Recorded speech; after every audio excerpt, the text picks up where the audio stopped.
Good morning, नमस्कार सर्व विद्यार्थी मित्रांना.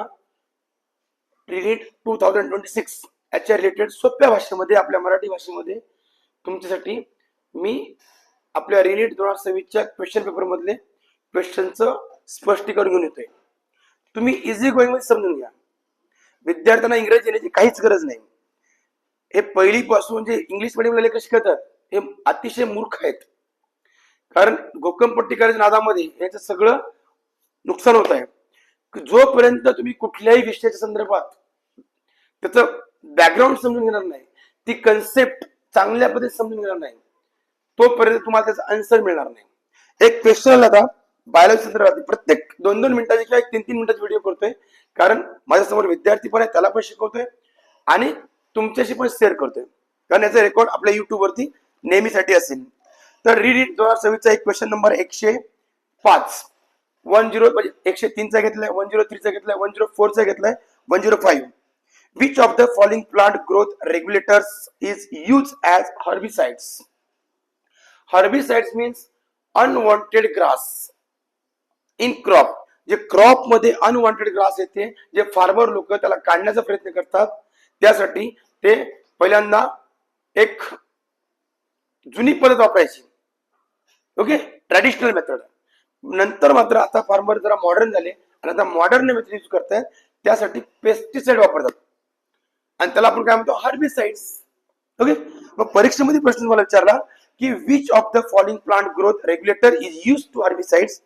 तर सगळ्या विद्यार्थ्यांना माहिती आहे, मी टीच करताना हे वर्गामध्ये कितीतरी वेळा हा प्रश्न शिकवलेला आहे. 12वीच्या विद्यार्थ्यांना आपल्या एनसीईआरटी मध्ये स्पष्ट लिहिलेलं क्लिअर की हर्बिसाइड्स कुठले आहेत. यस, फर्स्ट ऑप्शन आहे जिबेरिलिन. आता जिबेरिलिन काय आहे, ते एक हार्मोन आहे, नो डाऊट, प्लांट हार्मोन आहे, जसं ऑक्सिजन आहे त्या पद्धतीचं, हे तर ऑक्सिजन उडालताच. दुसरं ॲबॅसिक ऍसिड, हे सुद्धा एक हार्मोनच आहे ना. यस, हे सुद्धा गेलंय. तिसरं ऑप्शन आहे तुमचं कायनेटिन, हे सुद्धा एक हार्मोनच आहे. राहिला होता कोणता, फक्त 2,4-D. म्हणजे लक्षात घ्या, हा क्वेश्चन 2,4-D नावाचं हर्बिसाइड्स मार्केटमध्ये फेमस आहे.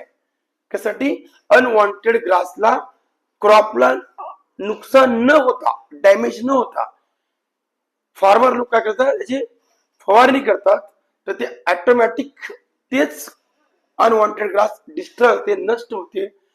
त्यासाठी हे हार्बिसाइड यूज केले जाते 2,4-D. नक्कीच हार्बिसाइड जेव्हा फार्मर यूज करते त्या शेतीसाठी या हार्बिसाइडचं नुकसान आहे, कारण हे केमिकल आहे. डायरेक्टली इनडायरेक्टली सॉइल एरोजन होऊ शकतं, सॉइल मधले बरेचसे मायक्रो ऑर्गॅनिझम मरू शकतात, सॉइलचा पीएच कमी जास्त होऊ शकतो, काही होऊ शकतं, किंवा सॉइलची जी फर्टिलिटी आहे ती लेस होऊ शकते.